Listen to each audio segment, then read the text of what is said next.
Hi, Noeline again. So, about partnership building. For me, it goes way back to the point where we first had a Skype call with my supervisor.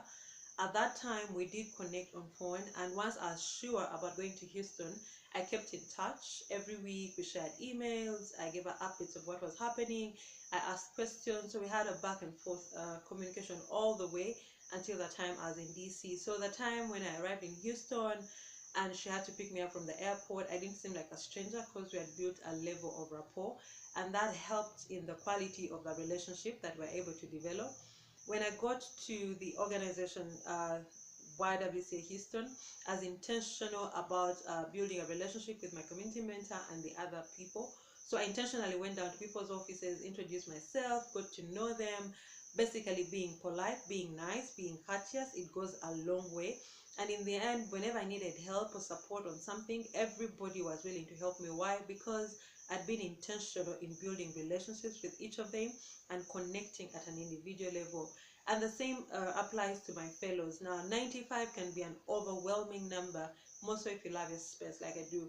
But you've got to be intentional about reaching out to your fellows, because your network is your net worth. And at the end of the day, you're going to need each one of those people. So you may not remember everybody, but be intentional about connecting people in your small group, with your accountability partner, people from within the same state with you, and just being able to build relationships that are going to support you all the way. Today, I know that if I need help, I can just put out a shout and someone is going to respond. I know that if I go to so many countries, I have someone that can host me and receive me. Why? Because I've been intentional in spreading my networks and increasing my net worth as a result of that. When I designed my program, I designed it in a way that it was aligned to what we're already doing, was simply accelerating.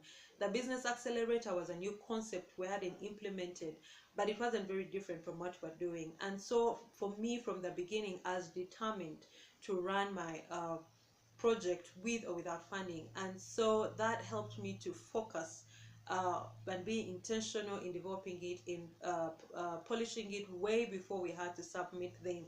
And that helped me, because when I got new concepts from the host organization, I would share with my colleagues back home. I'll tell them about the progress and the things that I wanted to do. The importance of that is when you're in the US, you can be so excited. There's a lot of opportunities, there's a lot of resources, so you can be excited about all the possibilities.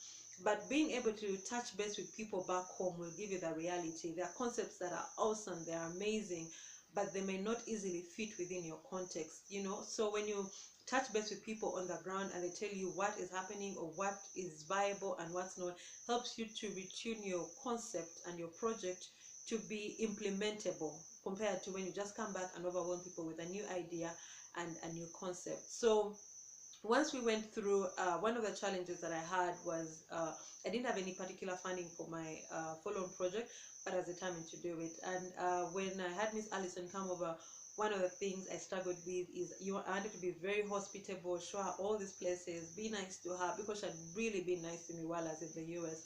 But I had budget limitations, and so one of the things I did was to be open with her. I did communicate. I told her where my project was in terms of finances.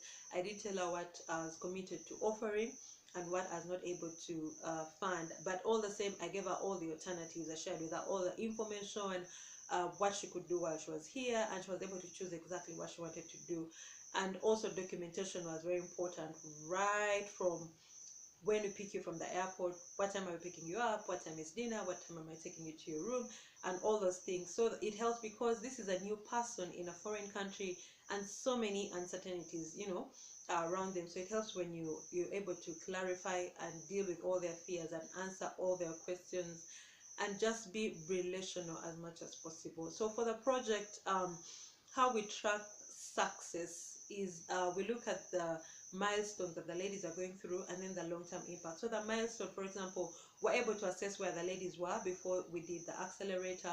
Most of them had not branded, they didn't have business names, they didn't have visibility, they had low sales, one employee. And so we track all those changes when they develop a brand, a business flyer, when they open a Facebook account, when they hire an extra person, when the person goes for further studies. All those are milestones that we track, and in the end, we want to see how their businesses are going to be transforming their communities in the long run.